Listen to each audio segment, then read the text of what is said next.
Presidential Task Force on the novel coronavirus COVID-19 pandemic has succumbed to the demands of state governors for them to be in charge of sharing palliatives to their citizens henceforth.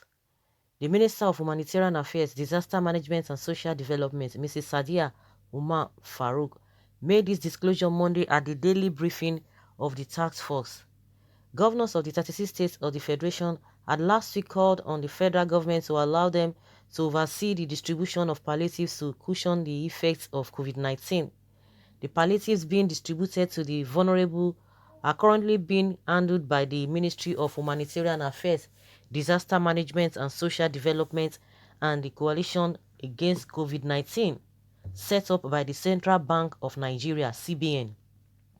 The governors had made their request during their interaction with the Secretary to the Governments of the Federation, Boss Mustapha, via teleconferencing.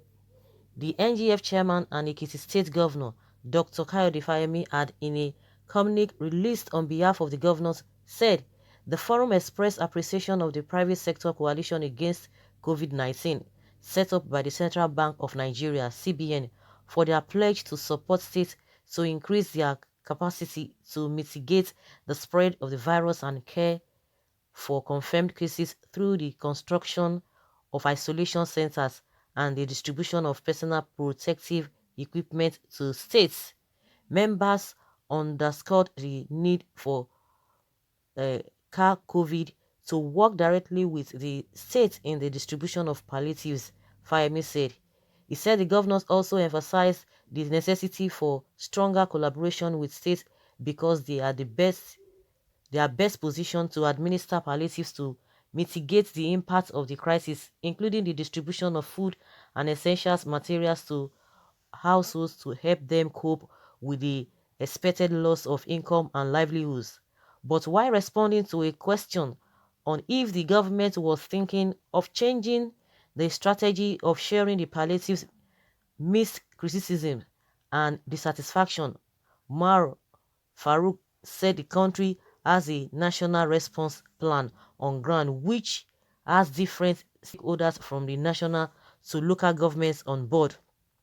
She said all tiers of governments are represented in the committee and distribute relief to the vulnerable.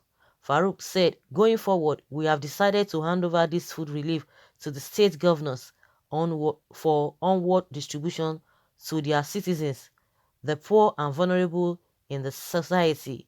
In fact, I have started that. I was in Lagos last week and Ogun State, and I have handed over trucks of food relief to these governors. So far, we have reached out to the 3 affected states that have been locked down by the federal government, these 2 states plus the FCT. Also, we have deployed some food relief to 2 southeastern states in Imo and Ebonyi specifically. On the disbursement of cash to the vulnerable poor, she said, I have mentioned it before that this is an approval that has been in existence since 2016 and we are using the existing register. We will give them 5,000 naira per month, but now that Mr. President has directed that we give 2 months advance, that is why we are giving this 20,000 naira. Yes, it is a process that is really cumbersome, but with transparency and accountability, the ministry has already begun the digitalization of this process. We have 4 pilot states that are on digital payroll so far and we are continuing with that. We hope that in our next month payment, we will be able to at least have all the states adopt digital payments.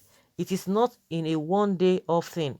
It takes a process and we are using mobile phones, wallets, because the BVN of these beneficiaries exist, but it is not all of them that are on the banking system. So we are looking at all these issues.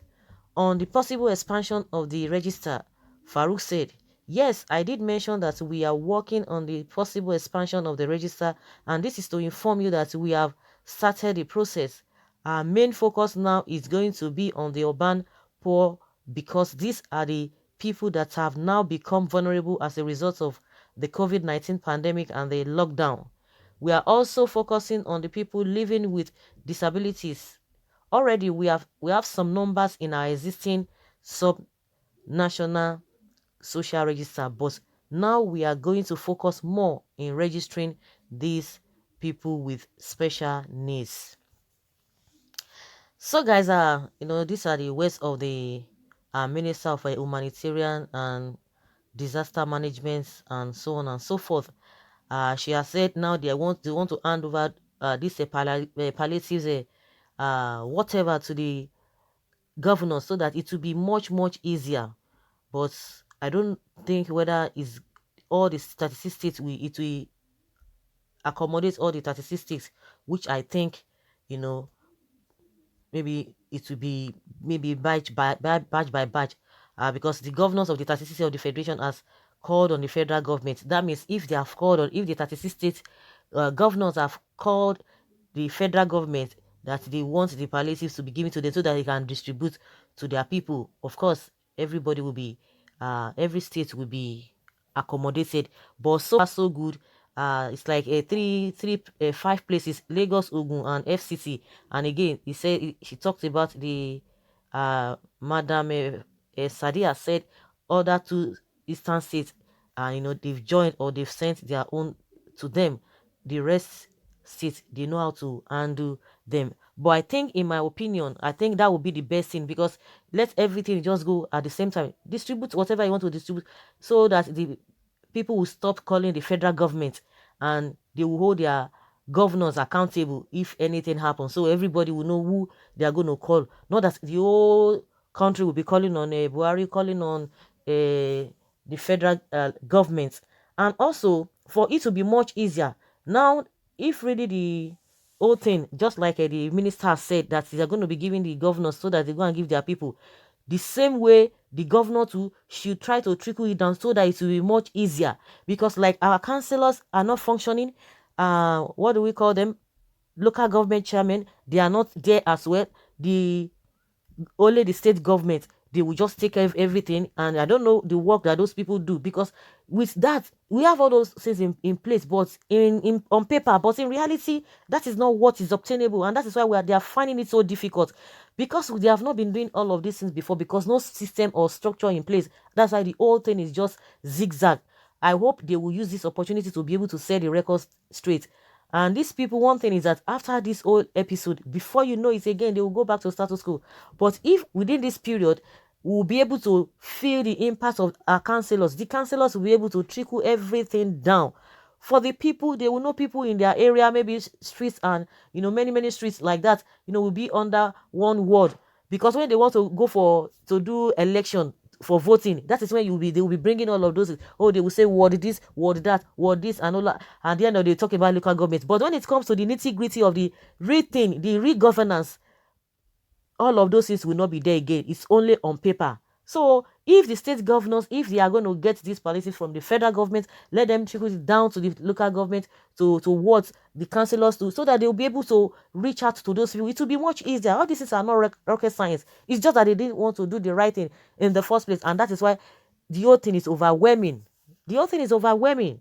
So the best bet is to do the right thing. I think if the federal government will go by what they have said, giving the palliatives to the governors, to the state governors, the work will be reduced on them as well. And the governors too, let them try to give it down to their local government chairman and their councillors. Let them handle all of those things. Everything will be okay. People will be monitored. The politicians or the local government chairman and the councillors, they will be monitored. There are people who know who and who to call.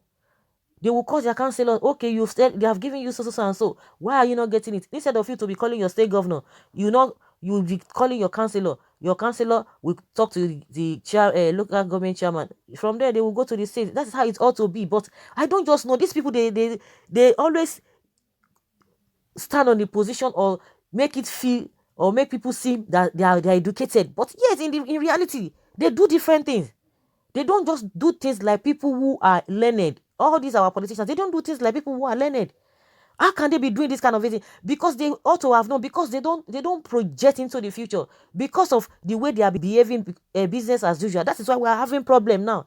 They will tell us they are this, they are educated, they have how many degrees, they go outside the world, they travel all over the world. Yet, see what is happening in their houses. See what is happening at home. Nothing is happening. Nothing. Everywhere is just, everything is just disorganized. Everything is just disorganized. Because they've not been caring for the people. It's all about rhetoric here and there. They will select few individuals. They will give them empowerment. And that is it. They will give them empowerment. We always say it, that this empowerment you are giving to people, when you are dealing with your constituency, we talk about all those one, House of Reps and the senators, all this empowerment. Now, come and attend to your people now. It's a different ballgame entirely. We are not hearing from them. So, in my opinion, I think what the federal government is going to be doing, let them give them so that the masses will know who to call, not federal government.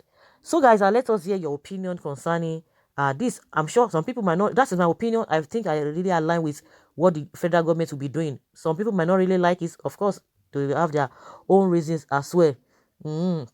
Someone says, Madam, I said I hate you. Don't you understand? Say yes, that's Mrs. Farouk. Stop deceiving us because God will punish you.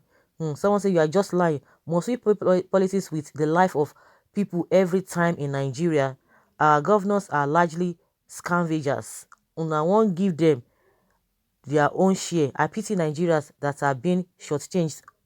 Even if you don't give the governors, at the end of the day, the federal government will not be able to cope. They can't cope. They can't go round.